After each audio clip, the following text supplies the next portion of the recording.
જય સ્વામિનારાયણ.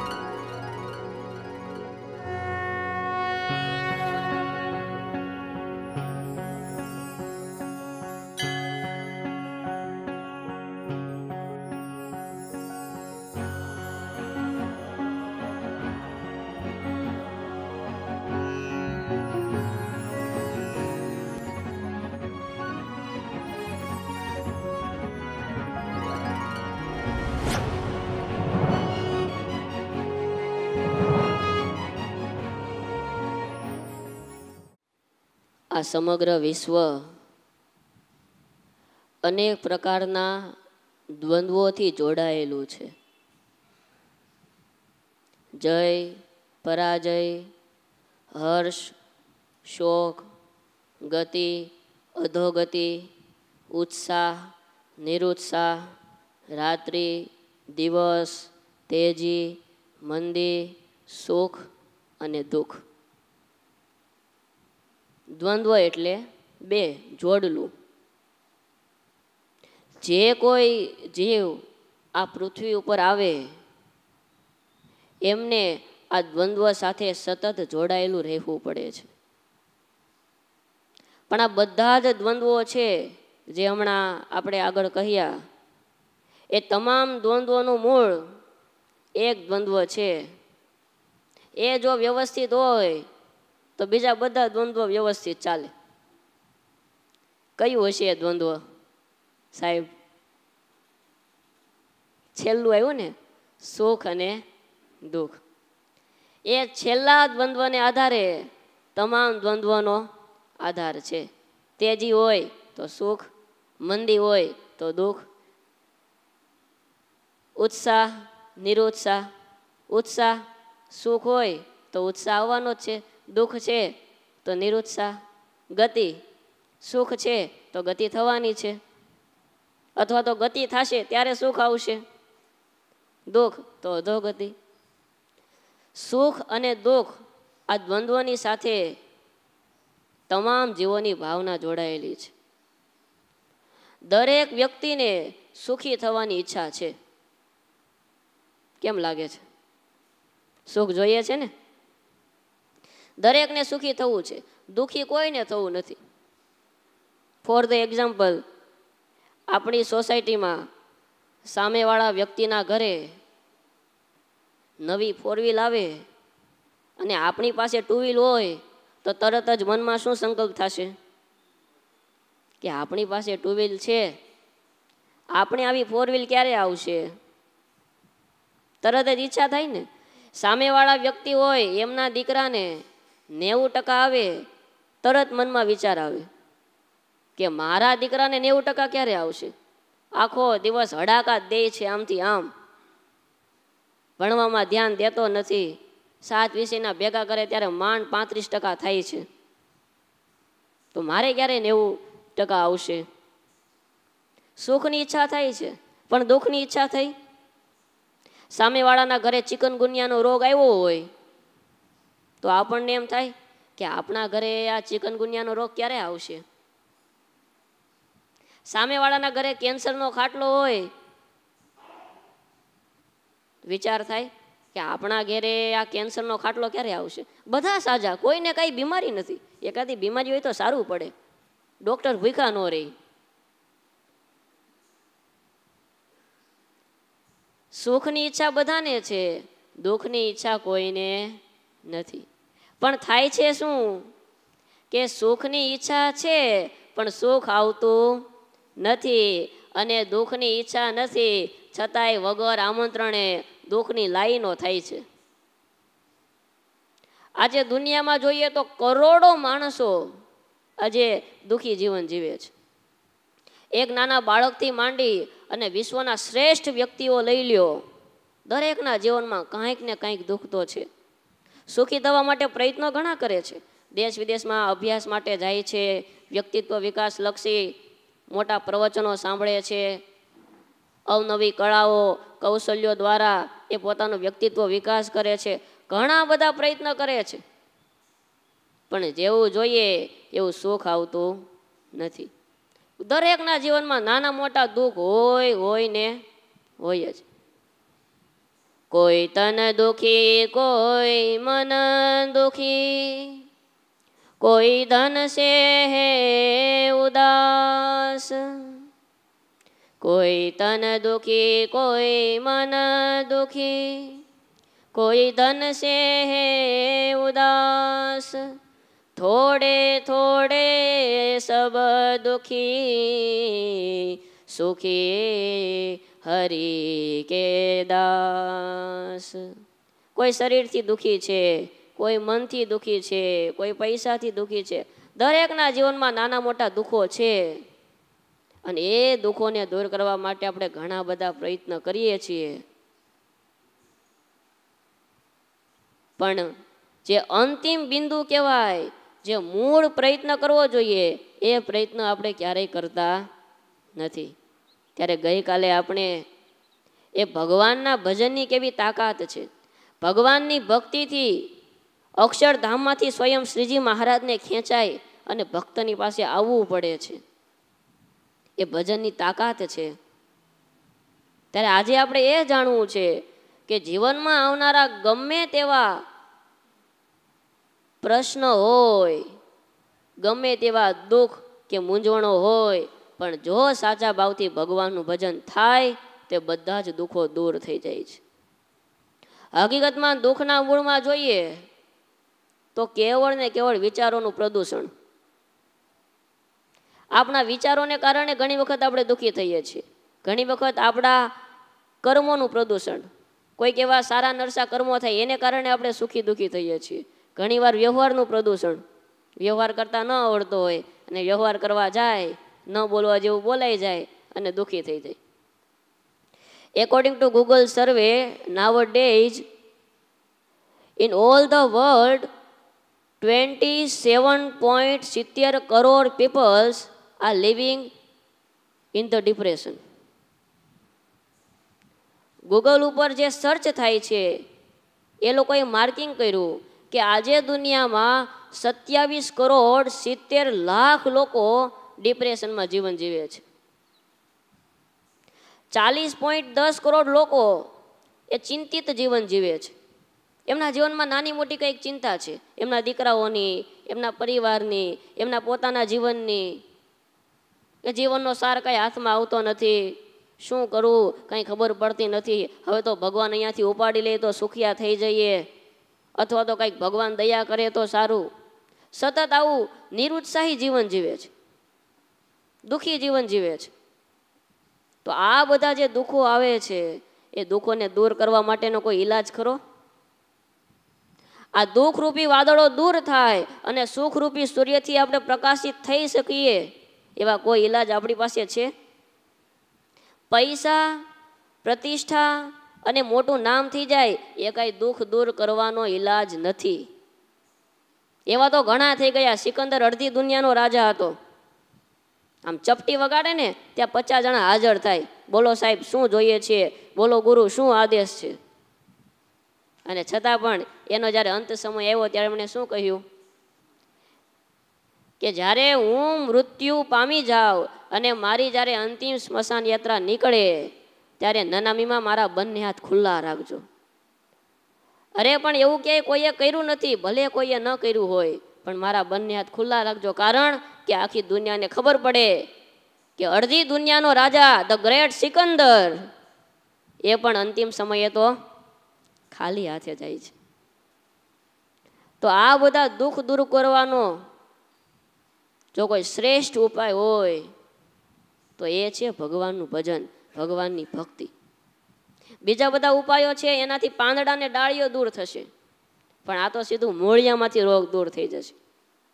અને આપણા શાસ્ત્રોમાં પણ એ કેટલું ભગવાનની ભક્તિનો, ભગવાનના સ્વરૂપનો મહિમા બતાવ્યો છે, પણ આપણે ક્યારેય એ ટાઈમ છે જ નહીં. અમે જ્યારે શ્રી ભાષ્ય ભણતા ત્યારે ખૂબ સુંદર એક શ્રુતિ આવતી. ઘણી વખત એમ થાય કે આપણા ઋષિ મુનિઓએ લાખો વર્ષો પહેલાં એ ગાઢ જંગલોમાં એકાંત જીવન જીવતા જીવતા એમણે કેવી માનવ જીવનની ઘડતર, એમની સુંદર માર્ગદર્શિકા તૈયાર કરીને આપણને આપી છે. લાખો વર્ષો પહેલાં એમને ખબર હતી કે હવે આવનારા કળિયુગના સમયમાં માણસના જીવનમાં કયા પ્રકારના દુઃખો આવશે, એ ક્યાં એમનું જીવન ડેમેજ થશે, એમને ખ્યાલ હતો અને એમણે શાસ્ત્રો બનાવ્યા. ત્યારે શ્રી ભાષ્યમાં શ્રુતિ આવતી, તદ્યથા ઈશિકા તુલ મગ્નો પ્રોતમ પ્રદુયેતેવ હાસ્ય પાપમાનમ પ્રદુયંતે ક્ષીયંતે જાસ્ય કર્માણી તસ્મિન દ્રષ્ટે પરાવરે. કે કોઈ પણ માનવ દુઃખી થાય છે એનું કારણ એમના કર્મો છે. જ્યાં સુધી એ કર્મ સાથે જોડાયેલો છે ને જેટલા એમના કર્મો છે ત્યાં સુધી એમને દુઃખી થવાનું છે. પણ અહીંયા સરસ વાત કરી, આમ તો ઈશિકા તુલ મગ્નો, કેટલું ઝીણું દ્રષ્ટાંત આપણા ઋષિ મુનિઓએ, આપણા એ ભગવાન અવતારોએ આપેલું છે. કપાસની સાઠી હોય એમની અંદર ઘણી વખત ખ્યાલ હોય, જુનારી ભક્તો છે તો ખ્યાલ હશે, રૂ જેવું પાતળું રેસા નીકળે, તો એનો 1 કરોડ મણનો ઢગલો પડ્યો હોય, એને સળગાવવા માટે કેટલી માચીસની જરૂર પડે? 1 માચીસ? 1 દિવાસળી નહીં, 1 દિવાસળી વધી પડે. એક નાનો એવો તણખો પણ જો એમાં પડી જાય તો સેકન્ડોની ગણતરીમાં ભડભડ ભડભડ કરતા આખો ઢગલો સળગી જાય.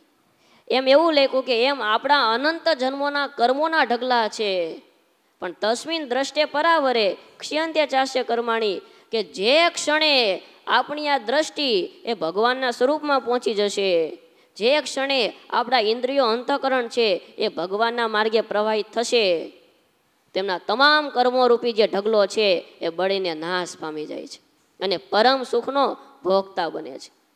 સદગુરુ ગુણાતીતાનંદ સ્વામીએ વાતોમાં લખ્યું કે મૂંઝવણ આવે ત્યારે સ્વામિનારાયણ સ્વામિનારાયણ સ્વામિનારાયણ ભજન કરવું.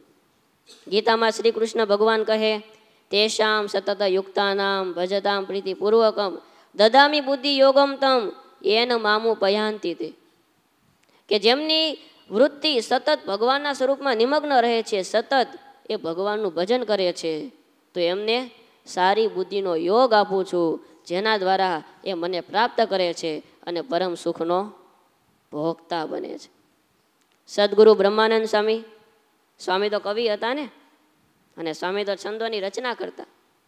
સ્વામીએ સરસ એક છંદ બનાવ્યો છે, ગીત પૈઢો જગરીત પૈઢો નૃપનીત પૈઢો તન રંગ ચૈઢો હે, ભાસ પૈઢો અનુપ્રાસ પૈઢો રસ રાસ ન્યાય પ્રકાશ દ્રઢો હે.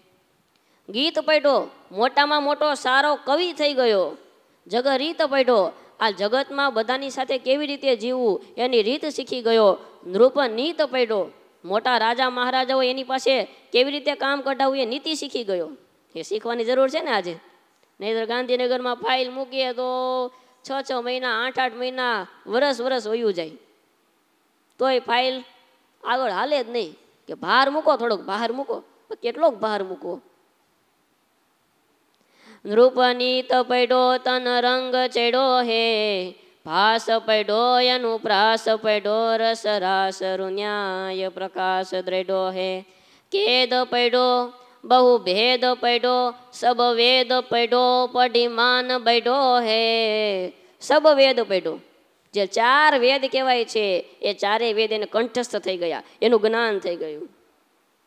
જગરીત પૈઢો, નૃપનીત પૈઢો, ગીત પૈઢો, ભાસ અનુપ્રાસ બધું જ પૈઢો. પણ છેલ્લે બ્રહ્માનંદ સ્વામીએ લખ્યું, બ્રહ્મ મુનિ ઘન શ્યામ કે નામ કો જો ન પૈઢો તો કછું ન પૈઢો હે. બ્રહ્મ મુનિ ઘન શ્યામ કે નામ કો જો ન પૈઢો તો કછું ન પૈઢો હે. આ બધું જ આવડે છે, એ બધા મીંડા છે, અને ભગવાનનું સ્વરૂપ છે એ એકડાના સ્થાને છે.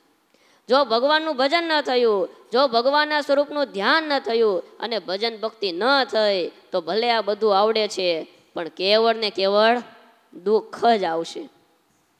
ત્યારે એ દુઃખ દૂર કેમ થાય?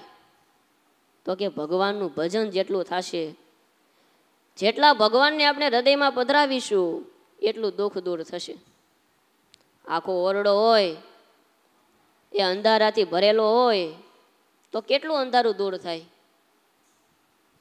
જેટલો પ્રકાશ આવે એટલું અંધારું દૂર થાય. એમ જેટલા ભગવાનને હૃદયમાં પધરાવીશું, જેટલું ભગવાનનું ભજન થશે, એટલા દુઃખ દૂર થશે. દુઃખ તો ઘણા પ્રકારના છે, પણ એને 3 પ્રકારમાં આપણે ડિવાઈડ કરી શકીએ. Number 1, physically weakness. સૌથી મોટામાં મોટું દુઃખ હોય તો શારીરિક નબળાઈ, કે શરીર સારું ન હોય એને કારણે લોકો દુઃખી થતા હોય. અને આપણે કહેવતે છે ને, પહેલું સુખ તે જાતે નૈરા. જો શરીર સાજું હોય તો બધું જ સરસ છે, અને કરોડો રૂપિયા હોય, બિલ્ડિંગો હોય, ગાડીઓ હોય, પૈસાની પથારીમાં આળોડતા હોય, પણ જો શરીર સારું નથી તો કશું જ સારું નથી. કેટલા બધા રોગ શરીરમાં, કોઈને આંખના રોગ, કોઈને નાકના રોગ, કોઈને મોઢાના રોગ, કોઈને પેટમાં દુખે, કોઈને માથું દુખે, કોઈને પગ દુખે, કોઈને કમરની ગાદી ઘસાઈ જાય, કોઈને લિગામેન્ટ થાય. 17 પ્રકારના રોગ. આમ તો આપણા શાસ્ત્રમાં લખ્યું કે રૂવાડે 2 રોગ છે, 3.5 કરોડ રૂવાડા છે, ગુણ્યા 2 કરી નાખો, 7 કરોડ રોગ છે. બધા રોગ ખાલી 2 મિનિટ મુલાકાત લેવા આવે ને તોય આપણું પૂરું થઈ જાય, લાંબા થઈ જઈએ. કેટલા પ્રકારના રોગ. હવે એક આંખ લ્યો તો આંખમાં કેટલા પ્રકારના રોગ. હમણાં 2 દિવસ પહેલા પૂજ્ય સ્વામી પાસે એક વિદ્યાર્થી આવેલો કે સ્વામી, આ આંખ દ્વારા હું હવે 2 મહિના જ જોઈ શકીશ. સ્વામી કહે કેમ? તો કે સ્વામી, આંખમાં એક પ્રકારનો સ્નાયુ આવે, એ સ્નાયુ સુકાય છે, નસ છે એ સુકાય છે. 2 મહિનામાં એ નસ સુકાઈ જશે, પછી આ આંખ દ્વારા હું 20% જોઈ શકીશ, બાકી હું 80% નહીં જોઈ શકું. હવે ક્યાં એક નાનકડી એવી નસ, એને કારણે દુઃખી જીવન. બ્રિટનના એક શહેરમાં એક 4 વર્ષનો છોકરો છે. એમને કાયમ માટે 20 કલાક પલંગ ઉપર બેસી રહેવાનું. એમના લીવરમાં અમુક પ્રકારના કેમિકલ્સ જે ઝરવા જોઈએ એ ઝરતા નથી. એને કારણે એમને દરરોજને માટે 20 કલાક વાદળી લાઇટની નીચે બેસી રહેવાનું. પલંગ જ એમનું જીવન. એમને રમવાનું મન થાય, એમને ભણવાનું મન થાય, એમને ક્યાંય બહાર જવાનું મન થાય, આ પલંગ જ એમનું જીવન. અને વૈજ્ઞાનિકોએ સંશોધન કર્યું, ડૉક્ટરોએ રિસર્ચ કર્યું કે આખા વિશ્વમાં 100 વ્યક્તિ એવા છે કે જેમને આ રોગ લાગુ પડેલો છે. અને હજી એમને 10 વર્ષ સુધી આવી રીતે જીવન વિતાવવું પડશે. એવું ભગત, આપણા લીવરમાં જરે છે કે નહીં કેમિકલ? ક્યાં ખબર છે અહીંયા? બોલો, મહારાજની કેવી કરુણા કહેવાય. હવે એક ખાલી કેમિકલ નથી આવતું તો દરરોજને માટે 20 કલાક એ વાદળી લાઇટ, એમનું ટેમ્પરેચર 43 ડિગ્રી, અને એમાં એને બેસી રહેવાનું. એના મમ્મી પપ્પા બધા સાથે રહે. હવે નાનો છોકરો હોય, એમને રમવાનું મન થાય, દોડવાનું મન થાય. નાના છોકરા તો કેટલા ચંચળ હોય, છતાં પણ એને આવી સજા, શારીરિક દુઃખ.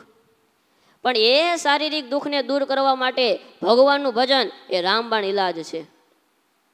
જૂનાગઢમાં મુગટ સ્વામી જ્યારે હયાત હતા ત્યારે હસમુખભાઈ કીકાણી કરી અને એક વિદ્યાર્થી હતો, બહુ સારો ભગવદીય, અને દોડી દોડી સંતોની સેવા કરે. જો તમે એક ભગવાનનું ભજન કરે તો ભગવાન છે એમની શારીરિક દુઃખ થકી કેવી રક્ષા કરે છે. શરીરમાં કોઈ પણ રોગ હોય તે ભગવાનના ભજનથી દૂર થાય છે, ભગવાનના સંતોની કૃપાથી દૂર થાય છે. દોડી દોડી સેવા કરે, સંતોને રાજી કરે, ક્યારેય પણ કોઈ પ્રકારની એમની ફરિયાદ ન હોય. આ બહુ મોટી વાત છે ને. નહીં તો ઘણા એવા હોય કે એના જીવનમાં ફરિયાદ સિવાય કંઈ હોય જ નહીં. દરરોજની 10-15 ફરિયાદો લઈને આવતા હોય. ત્યારે પૂજ્યપાદ ગુરુ મહારાજ કહે કે આપણે એવું જીવન જીવવું કે લોકો આપણી ફરિયાદ નહીં, પણ લોકો આપણને ફરી યાદ કરે. બીજું સૂત્ર સ્વામી આપે કે ઘણા લોકો એવા હોય કે જ્યાં જાય ત્યાં શાંતિ થાય, અને ઘણા લોકો એવા હોય કે જ્યાંથી જાય ને ત્યાં શાંતિ થઈ જાય કે હાય માન ગયા લોક. ઘણા છોકરા હોય ને એવા, ભણવા જાય ને એના મમ્મી ને પપ્પા રાજી થઈ જાય, સારું હવે 5 કલાક તો શાંતિ. સાહેબને કહે સાહેબ હજી 1 કલાક વધારે હોય તો વધારજો, તમ તાર વાંધો નહીં. સાહેબે માથું કંજોડી કે અહીંયા અમે 5 કલાક માંડ પૂરી કરીએ છીએ, તમે સાચો. પણ આ હસમુખ એવો વિદ્યાર્થી, કોઈ પ્રકારની ફરિયાદ નહીં, પણ અચાનક એમને એક દિવસ માથાનો દુખાવો ઉપડ્યો. અસહ્ય માથું દુખે, આંખો લાલ થઈ ગઈ, ભણવામાં ધ્યાન દઈ શકે નહીં. એટલે પ્રારંભિક ગઢડાનું બામ લગાવ્યું છે કદાચ, બામ લગાડ્યું, લેપ કરે, બધી આયુર્વેદિક ઉપચારો બધા કર્યા. પણ આમ કરતાં કરતાં મહિનો પસાર થયો, પણ આ રોગ દૂર થાય નહીં. ડૉક્ટરોની પાસે લઈ ગયા, ડૉક્ટરોએ નિદાન કર્યું, પણ એમના હાથમાં એ કશું જ આવે નહીં. અને અમુક અમુક રોગ એવા છે કે હાથમાં જ ન આવે. માથાનો દુખાવો, પેટનો દુખાવો, કમરનો દુખાવો, અમુક અમુક દુખાવા એવા છે કે તમે ગમે એટલી દવા કરાવો ને, એ કે એક્સરે કઢાવો ને પછી કે સોનોગ્રાફી કરાવો ને પછી કે આ કરાવો ને આ કરાવો ને કેટલા રિપોર્ટ કઢાવીએ ને પછી છેલ્લે કે કંઈ હાથમાં આવતું નથી. ભલા માણસ, તમારા હાથમાં આવે કે ન આવે, અમે 50,000માં પકડાઈ ગયા. છોકરા હોય તો લેસન ન લે કે સાહેબ પેટમાં દુખે છે. હવે એ પેટમાં દુખાવો કોઈ દી હાથમાં જ ન આવે, કેમ દુખે કંઈ ખબર જ ન પડે. ગેસનું દુખે છે કે ખાલી ખાલી દુખે છે કે કામ નથી કરવું એટલે દુખે છે. પણ આ તો સાચો વિદ્યાર્થી, પણ માથાનો દુખાવો મટે નહીં. આમ કરતાં કરતાં 2-2.5 મહિના ગયા, છોકરો દુખી દુખી થઈ ગયો. અને કોઈએ મુગટ સ્વામીને વાત કરી કે સ્વામી, એ આ હસમુખ છે ને એને માથાનો દુખાવો થઈ ગયો છે. સ્વામી કહે તો સૂઈ જાય એટલે દુખાવો વયો જાય. અરે સ્વામી, ખાલી સુવાથી દુખાવો જાય એમ નથી. એણે ઘણી મહેનત કરી, ઘણી દવાઓ કરાવી, એમને જે ગમતું હોય એવું પણ એમને કરી જોયું, પણ સ્વામી દુખાવો દૂર થતો નથી. સ્વામી કે બોલાવો બોલાવો, ક્યાં છે અત્યારે? સ્વામી ઉપર સૂતો છે. સ્વામી કે બોલાવો. ભલા આટલી બધી મહારાજની સેવા કરતો હોય, દોડી દોડી સંતોને રાજી કરતો હોય, અને એને કઈ માથાના દુખાવા થતા હશે? અને ગુરુકુળના વિદ્યાર્થીને કોઈ દી રોગ હોય? ગુરુકુળના વિદ્યાર્થીને કોઈ દિવસ રોગ હોય? બોલાવો એમને. હરિભગત ગયા ને હસમુખને બોલાવ્યો સ્વામીની પાસે. આવીને આમ ઉદાસ થઈને ઊભો રહ્યો. કાયમ સ્વામીની પાસે આવે, સ્વામીને પગે લાગે, પણ મેન્ટલી એટલી બીમારી કે એમને ઊભો રહ્યો સ્વામીની પાસે. સ્વામી મને કેમ બોલાવ્યો તમે? મને સુવા દ્યો ને સ્વામી. સ્વામી કે ઊભો રે, તને શું થાય છે? તો કે સ્વામી માથું દુખે છે. પણ એમાં શું થાય? સ્વામી ખબર નથી, પણ ક્યાંય ગમતું નથી, અને સ્વામી મને મરી જવાના વિચાર આવે છે. સ્વામી મૂંઝવણ બહુ થાય છે મનમાં. અને ત્યારે મુગટ સ્વામી બોલ્યા કે ગાંડા, આપણે કોઈ દિવસ મૂંઝાવાનું હોય? આપણે તો સર્વોપરી સહજાનંદ સ્વામીના આશ્રિત કહેવાઈએ. આવો મોટો સ્વામિનારાયણ મંત્ર આપ્યો અને આપણે દુઃખી થવાનું હોય? પણ સ્વામી ઘણી દવા લીધી. ત્યારે મુગટ સ્વામી બોલ્યા કે જા હસમુખ, જો સ્વામીની ડબ્બી દેખાય ને એમાં નાની નાની ટીકડીઓ છે, એ ટીકડીઓ લઈ અને ટીકડી પી જા. એક ટીકડી સવારે પીવાની, એક ટીકડી સાંજે પીવાની. પણ શરત એટલી કે જ્યારે એ ટીકડી પીવાની થાય એ પહેલાં ત્યારે 21 વખત સ્વામિનારાયણ સ્વામિનારાયણ સ્વામિનારાયણ મંત્રનું ભજન કરવાનું. સ્વામી કેટલી બધી દવા લીધી. સ્વામી કે એ દવા તો લીધી કે ન લીધી, આ તો તને કંઈક સંતોષ મળે એટલા માટે આ ટીકડી આપી, બાકી જે 21 ટીકડી આપીને એ મહાન છે. ભલા માણસ, આવો સ્વામિનારાયણ મંત્ર, જા સ્વામિનારાયણ સ્વામિનારાયણ ભજન કરજે, માથાનો દુખાવો દૂર થઈ જશે. અને છોકરો ઉપર આવ્યો, સ્વામીના વચનમાં વિશ્વાસ, અને ભજન ચાલુ કર્યું. અને દુઃખી હોય પછી તો ભજને ભાઈ એવું થાય ને, સ્વામિનારાયણ સ્વામિનારાયણ હાલતા ચાલતા ઉઠતા બેસતા સતત એ ભજન ચાલુ કર્યું. અને મુગટ સ્વામીની જીવન ગાથામાં એ સંતોએ પ્રસંગ લખ્યો છે કે એ હસમુખભાઈ કેકાણી, એમને 1 અઠવાડિયામાં માથાનો દુખાવો સાવ નાબૂદ થઈ ગયો. પછી તો એ ડૉક્ટરો પાસે પણ ગયા. ડૉક્ટરો કહ્યા કેવી રીતે સારું થયું? કઈ દવા તમે લીધી? ત્યારે હસમુખભાઈ બોલ્યા કે મેં દવા નથી લીધી, પણ મેં મુગટ સ્વામીની દુઆ લીધી છે. અને સાહેબ, તમારે કોઈ માથાનો દર્દી આવે ને તેને દવા આપવાની, પણ જો આ દવાથી સારું ન થાય ને તેને જુનાગઢ ગુરુકુળમાં મોકલજો, ત્યાં અમીને ટેબ્લેટ આપશું. સ્વામિનારાયણ સ્વામિનારાયણ ભજન કરે અને શારીરિક દુઃખ દૂર થાય. અરે કેવળ માથાનો દુખાવો નહીં, અસાધ્ય રોગ કોઈ રીતે એનું સોલ્યુશન ન કરી શકે, કોઈ રીતે રોગ જાય એમ ન હોય એવા રોગ પણ મહારાજનું ભજન કરે, મહારાજના સ્વરૂપનું ધ્યાન કરે અને રોગો દૂર થઈ ગયા છે. ગુંદાસરાના મૂળજી ભગત કેટલું મહારાજનું ભજન કરતા, ક્યારેય પણ એ મૂંઝાયા નથી હો જીવનમાં. સતત એનો આખો દિવસ મહારાજના ભજનમાં એ રત હોય. સ્વામિનારાયણ સ્વામિનારાયણ, જોગી સ્વામી, શાસ્ત્રીજી મહારાજ, મોટા સંતોને યાદ કરે.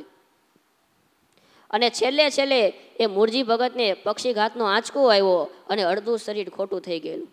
ઝીણો ઝીણો તાવ રહે, શરદી, ઉધરસ, અને અમુક ઉંમરના ધર્મ હોય એટલે બીમારી તો આવવાની જ હોય, એમાં કંઈ દુઃખી થવાનું હોય નહીં. ગાડી જૂની થાય એટલે મેન્ટેનન્સ ખર્ચો તો વધે વધે ને વધે જ. ત્યારે મૂળજી ભગતને એટલી બીમારી, એ પડખું ન ફરી શકે. 6 મહિના સુધી એમને એક જ પડખા ઉપર સૂવાનું. આવી બીમારી હતી, શરીર ગરમ થઈ ગયું હોય, પણ કોઈ ભગત મૂળજી ભગતની પાસે જાય કે બોલો ને ભગત કઈ ઈચ્છા છે? તો કે હા, ઈચ્છા તો ઘણી છે. ભગત તમને? તો કે હા. શું? જો સામે ખૂણામાં ભક્ત ચિંતામણી પડી, એ ભક્ત ચિંતામણી લઈ આવો અને ભક્ત ચિંતામણીનો પાઠ કરો, મારે ભક્ત ચિંતામણી સાંભળવી છે. અથવા તો કહે કે ભગવાનના નામની ધૂન કરો, મારે ધૂન સાંભળવી છે. અને સ્વામિનારાયણ મંત્રની ધૂન થાય, ભક્ત ચિંતામણી થાય, અને 20-25 મિનિટ પછી એ ભગત મૂળજી ભગતના શરીર ઉપર હાથ મૂકે ને, શરીર એકદમ ટાઢું થઈ ગયું હોય.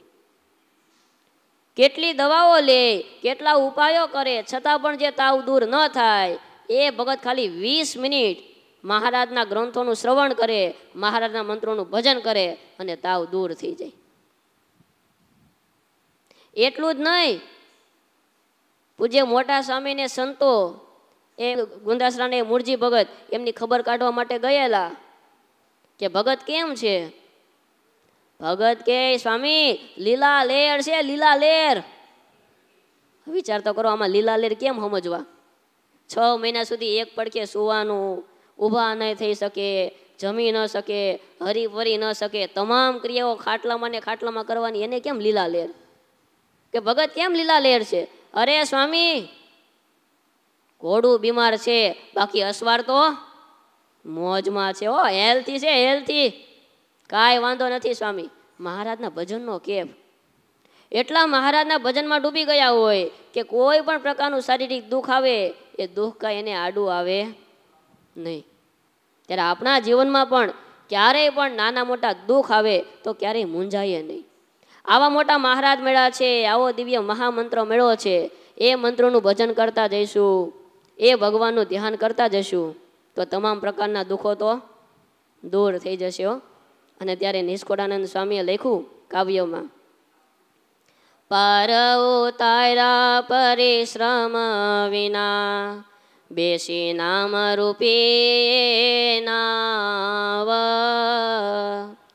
જે જને જયપા જીભથી, તે તરી ગયા ભવ પાર.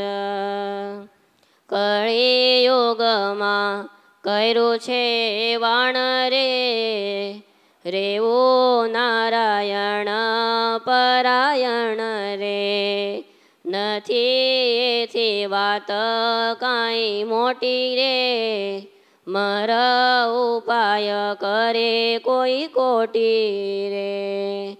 નિષ્કોળાનંદ સ્વામી કહે કે આ દુનિયામાં ધર્મને માટે અનેક પ્રકારના સાધનો છે, પણ આ કળિયુગમાં જે આપણને સ્વામિનારાયણ મંત્ર મળ્યો છે, એની જેવો કોઈ સમર્થ મંત્ર નથી. એક એવું વહાણ મૂક્યું છે કે જે વહાણ દ્વારા લાખો કરોડો જીવાત્માઓ એમનામાં બેસી અને ભગવાનના ધામ સુધી પહોંચી શકે. ભગવાનના ધામમાં જાય એટલું નહીં, એ મંત્રનું ભજન કરે તો આ લોકમાં પણ સુખી થાય.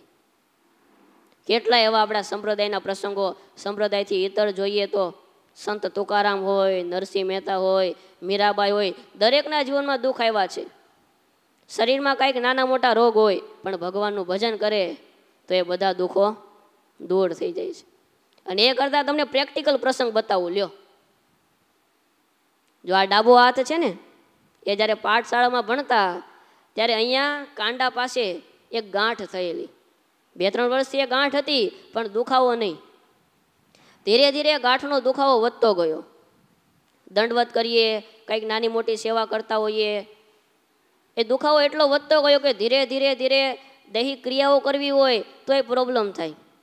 એટલે હરિમુકુંદ સ્વામીને વાત કરી, અને ત્યાં નવસારીના પ્રખ્યાત ડૉક્ટર બીબી હીરપરા સાહેબ અત્યારે તો ભગવાનના ધામમાં છે, આપણા ગુરુકુલના ભૂતપૂર્વ વિદ્યાર્થી, અને શાસ્ત્રીજી મહારાજમાં અનન્ય પ્રીતિ. એવડા મોટા ડૉક્ટર હતા છતાં પણ કાયમ માટે એ બેઠા હોય એમની એક્ઝેક્ટ સામે શાસ્ત્રીજી મહારાજનો ફોટો હોય. શ્રીજી મહારાજનું મંદિર ખૂણામાં, શાસ્ત્રીજી મહારાજનો ફોટો સામે. પૂછ્યું કે કેમ સાહેબ શાસ્ત્રીજી મહારાજનો ફોટો આગળ? તો કે સ્વામી મહારાજ છે કે નહીં એ કેવા છે એ હું જાણતો નથી, પણ આ સત્પુરુષ મને મળ્યા ને એટલે આજે હું આ ખુરશી ઉપર બેઠો છું, આવડી મોટી ઓરેન્જ હોસ્પિટલ નાખીને બેઠો છું. શાસ્ત્રીજી મહારાજની કૃપાથી.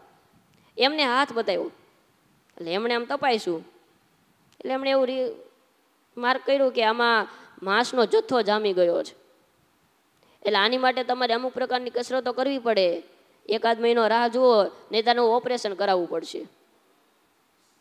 કીધું કે ભાઈ ઓપરેશન બીજું કંઈક ટીકડી આપો, કંઈક પટ્ટો બટ્ટો આપો ને બાંધવાનો. તો કે ના સ્વામી આનો બીજો કોઈ ઉપાય નથી, કારણ કે એકવાર જે જથ્થો જામી જ ગયો છે, હમણાં લિક્વિડ હોય તો કંઈક દવા આપીએ અને કોઈ પણ પ્રકારે બહાર નીકળી જાય, પણ આ તો હવે ભૌતિક જ છે, જામી ગયો છે ગઠ્ઠો નહીં નીકળે.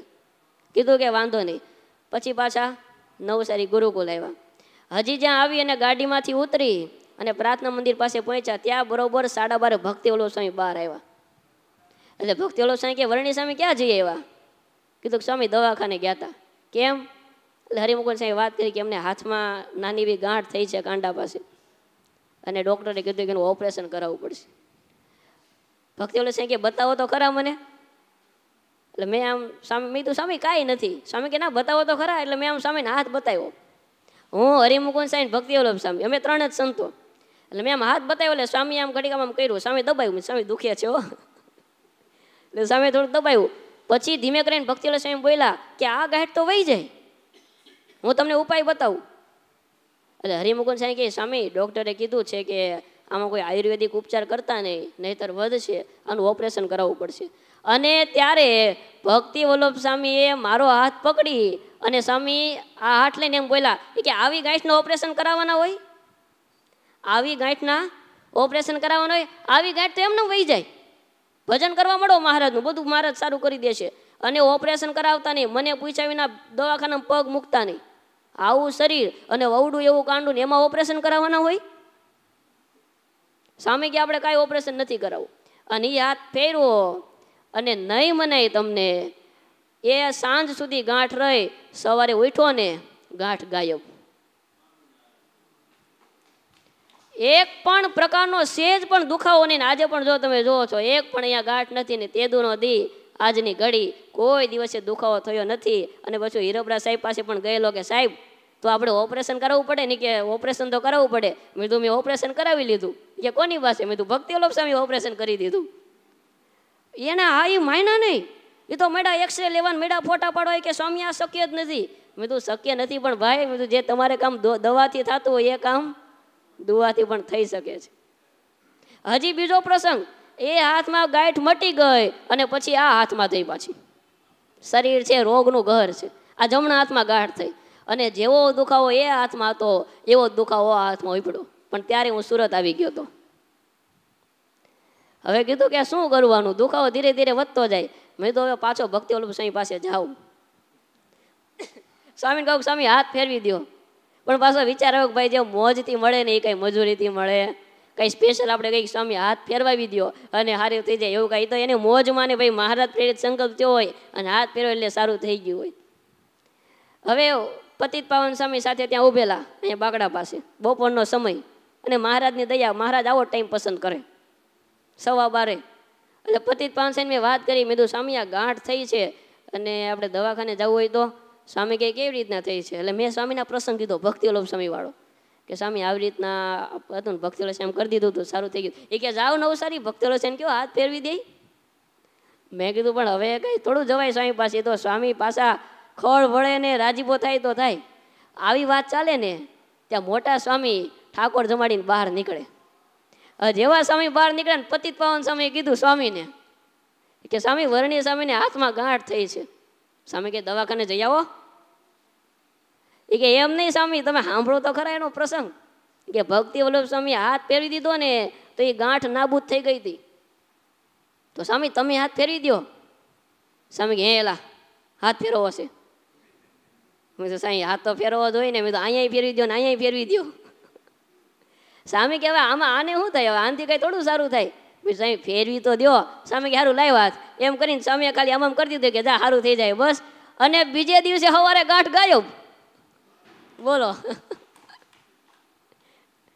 આપણે તો ભજન કરીએ કે ન કરીએ, પણ જે ભજન કરતા હોય એનામાં મહારાજ કેવી તાકાત મૂકે, એમના જીવનમાં કેવા એ અવનવા ચમત્કારો સર્જે કે એ ખાલી સ્વામી આમ હાથ ફેરી દીધો અને ગાંઠ ગાયબ થઈ ગઈ. આજે જોવો એ હાથ કશું જ નથી અને એ શાંતિથી એ જીવન જીવાય છે. કહેવાનું કે કોઈ પણ પ્રકારનું શારીરિક દુઃખ હોય પણ ભગવાનનું ભજન કે ભગવાનને કોઈ એવો એકાંતિક સંત હોય એમની પાસે જઈએ તો ગમે તેવા રોગ હોય એ દૂર થાય છે. મહારાજ વખતનો પ્રસંગ છે. ભેંસ જાળમાં એક સાંખ્યોગી મહિલા હતા. જોકે ગૃહસ્થાશ્રમમાં રહી અને સાંખ્યોગ પાળતા, મહારાજનું ભજન કરતા. એમણે એવી ટેક લીધેલી કે આજીવન મારે ક્યારેય પુરુષનો સ્પર્શ થવા દેવો નથી, અને પોતે એ રીતે મર્યાદામાં રહીને જીવન જીવતા. પણ અચાનક ખેતરમાં કામ કરતા હશે કે કોઈ કારણગત એ પડી ગયા અને જમણા હાથમાં ફ્રેક્ચર થઈ ગયું.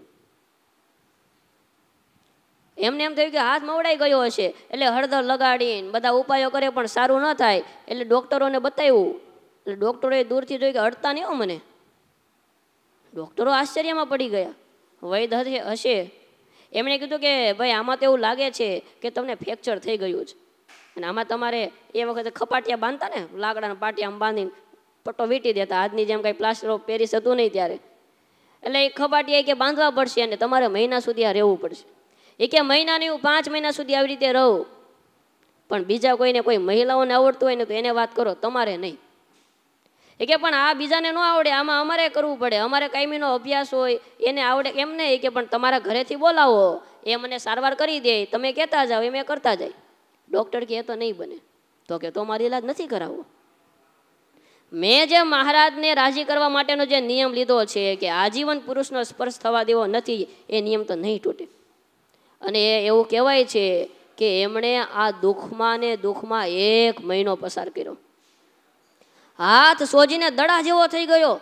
પરિવારના સભ્યો બધા સમજાવે, ગામના લોકો સમજાવે, એમને જે ગુરુ તરીકે માનતા હોય એ મહિલાઓ પાસે આવીને સમજાવે કે ભાઈ મહારાજે લખ્યું છે દેશકાળ હોય ત્યારે નિયમમાં બાંધછોડ ચાલે, તમે ડૉક્ટરની પાસે જાઓ અને પાટો બંધાવો કે નહીં એટલે નહીં. અને 1 મહિનો પૂરો થયો અને દુખાવો વધતો જાય. અને રાત્રે પછી મહારાજને પ્રાર્થના થઈ ગઈ, હે મહારાજ હવે આ દુખાવો સહન નથી થતો, મહારાજ કંઈક કરુણા, કંઈક દયા કરો ને. અને અડધી રાત્રે શ્રીજી મહારાજ એ ભેંસજાળ ગામમાં પધાર્યા અને સાંખ્યોગી મહિલા એ સૂતેલા, અને ત્યાં આવીને મહારાજે દર્શન આપ્યા. બેઠા થઈ ગયા ઘરે. મહારાજ અતિ કરુણા કરી, તમે દર્શન આપવા માટે આવ્યા.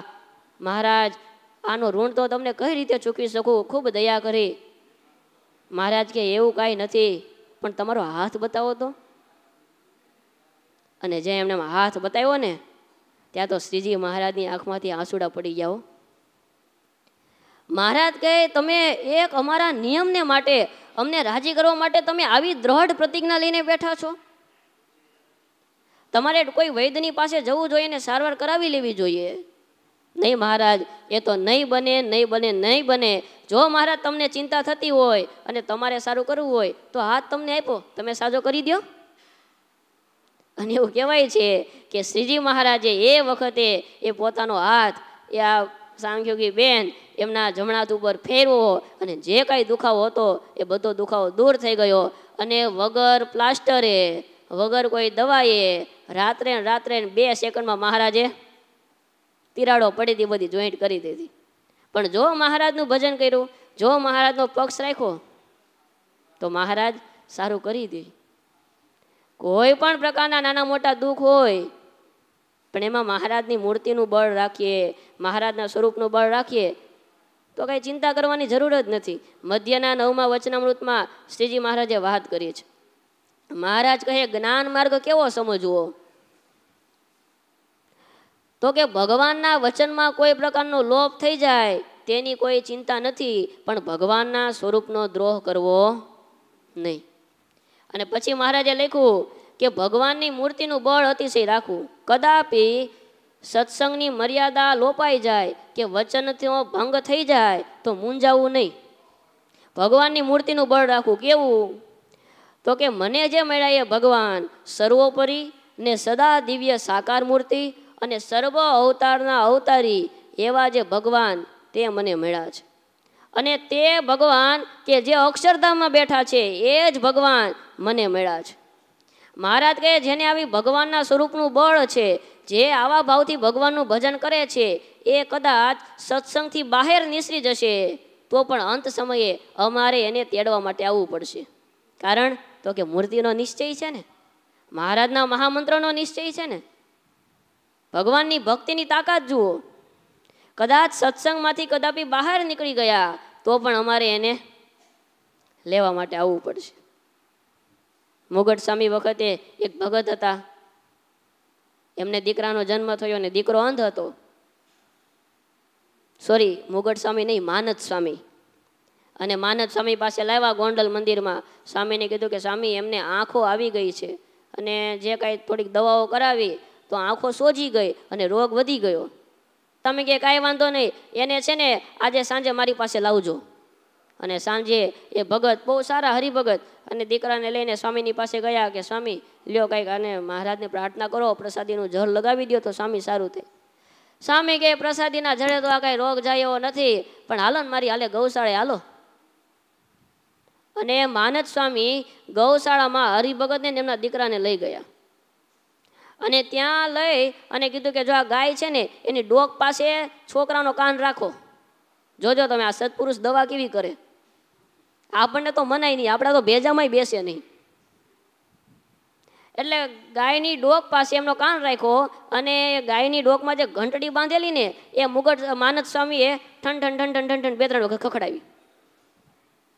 એટલે ભગત કે સ્વામી કઈ ખબર ન પડી. સ્વામી કે આજનો કોર્સ પૂરો, હવે કાલે સાંજે એમને લાવજો. ભગત બહુ સારા હતા પણ મનમાં એમ થયું કે આવી કઈ દવા હોય? હવે આંખનો રોગ અને ગાયના ડોકની પાસે લઈને ઘંટડી ખખડાવે કે આજનો કોર્સ પૂરો થઈ ગયો, હવે કાલે સાંજે લાવજો. બીજે દિવસે સાંજે લેવા, પછી કે હવે કાલે બપોરે લાવજો, કાલે છેલ્લો ડોઝ. એક કોર્સ કરી લઈને એટલે સાવ સારું થઈ જાય. અને ત્રીજે દિવસે બપોરે આવ્યા અને મુગટ સ્વામી માનદ સ્વામી પાસે આવ્યા અને જે આમ ઘંટડી ખખડાવી અને ધીરે ધીરે ધીરે આંખનો રોગ સાવ દૂર થઈ ગયો. લ્યો, એ છોકરો જેવી એની જન્મો ત્યારે આંખો હતી એવી ને એવી આંખો એમની સારી થઈ ગઈ. મોટા સંતો હોય એમની કૃપા થાય. આપણે અહીંયા બહુ સારા હરિભગત નસીદ કાંતિભાઈ છે, એમના જમાઈ છે, એમને હૃદયમાં 2 નાડીઓ બ્લોક થઈ ગયેલી અને તાત્કાલિક ઓપરેશન કરવું પડે એમ હતું. અને આપણે સુરતમાં મહાવીર હોસ્પિટલ એમાં દાખલ કરેલા. મુંબઈથી ડૉક્ટરો રવાના થઈ ગયેલા અને ડૉક્ટરે કહ્યું કે જેમ બને એમ ઝડપથી ઓપરેશન કરવું પડશે. અને કાંતિભાઈ તો બહુ સારા ભગત, એટલે એમણે કીધું કે એવા ઓપરેશન કરે અને એનો ખર્ચો બહુ મોટો આવતો. ઘણી રિક્વેસ્ટ કરી પણ કે નહીં, ખર્ચો તો તમારે આટલો તો ચૂકવવો જ પડે, સ્ટેન્ડ બેસાડવાના છે, આ કરવાનું તે કરવાનું. એટલે કાંતિભાઈ છે એ સ્વામીની પાસે આવ્યા. સ્વામીની પાસે આવીને વાત કરી કે સ્વામી અમારા જમાઈ છે અને એને આવી રીતે 2 નાડીઓ બ્લોક થઈ ગઈ છે અને આટલા રૂપિયા કે આટલા લાખ રૂપિયાનો ખર્ચો થાય એમ છે, સ્વામી કંઈક મહારાજને પ્રાર્થના કરો ને. બરોબર, સ્વામી ઠાકોરજીની પાસે પ્રદક્ષિણા કરતા હશે. સ્વામી ઓફિસમાં ગયા, ઓફિસમાં જઈ અને પ્રસાદીનો હાર આપ્યો. સ્વામી કે લ્યો આ હાર એમને પહેરાવજો અને એમને કહેજો કે ઓપરેશનની ઉતાવળ ન કરે. સ્વામી પણ વૈયા જાહે. સ્વામી કે ના ના, એ અમારા વચનમાં વિશ્વાસ રાખો, એમને કહેજો ઓપરેશનમાં ઉતાવળ ન કરે. અને ભગત ગયા, પણ હવે ભગતને અંદર ન જવા દે. નસોન બધા ઊભા થાય કે હવે તમારે અંદર ન જઈ શકાય અને હવે તમારે એને કોઈને કંઈ અડવાનું નહીં. એ કે પણ મારે હાર પહેરાવો. એ કે આવા ફૂલડાના હાર ન પહેરાવાના હોય, હવે એને નળીઓ બ્લોક થઈ ગયા, આમાં ક્યાં ફૂલના હાર તમારે પહેરાવે, થોડું કંઈ સારું થાય. પણ આ કાંતિભાઈ થોડાક બળ્યા. એ કે તમારે મને જવા દેવો જ પડશે, મારો જમાઈ છે ને. પરાણે ઘૂસી ગયા અંદર જઈ એના જમાઈને કીધું કે જો એ આપણે ગુરુકુલ મોટા સ્વામી છે ને એમને પ્રસાદીનો હાર મોકલો છે અને જો એ હાર તમને પહેરાવવાનો કીધો છે અને મહારાજનું ભજન ચાલુ કરી દો. અને સ્વામીએ કીધું છે કે ઓપરેશનની ઉતાવળ ન કરતા. અને પ્રસાદીનો હાર પહેરાવ્યો. 3 કલાક પછી ડૉક્ટરો આવ્યા, આવી અને ઓપરેશનની તૈયારી કરી. પણ પેલા ચેક તો કરે ને કેટલી નળીઓ બ્લોક છે, ક્યાં કાંઈ એમનું કંઈ સીધું ચાલુ તો ન કરી દે. પણ એણે ચેક કર્યું તો બધી નાડીઓ ચાલુ, કોઈ નાડી બ્લોક જ નહીં. ડૉક્ટરો કે જે રિપોર્ટ કર્યો તેને બોલે કે ભાઈ તેમાં રિપોર્ટ કરવામાં નાડીઓ તો બ્લોક દેખાતી નથી. અરે કે 2 નાડીઓ બ્લોક છે. જો એમને જૂનો એક્સરે બતાવ્યો પણ નવો એક્સરે બતાવે એક પણ નાડી બ્લોક નહીં. 0 રૂપિયામાં એ પાછા ઘરે વહી આવ્યા. લ્યો, ભગવાનનું ભજન થાય તો કોઈ પણ પ્રકારના દુઃખો હોય એ દૂર થાય.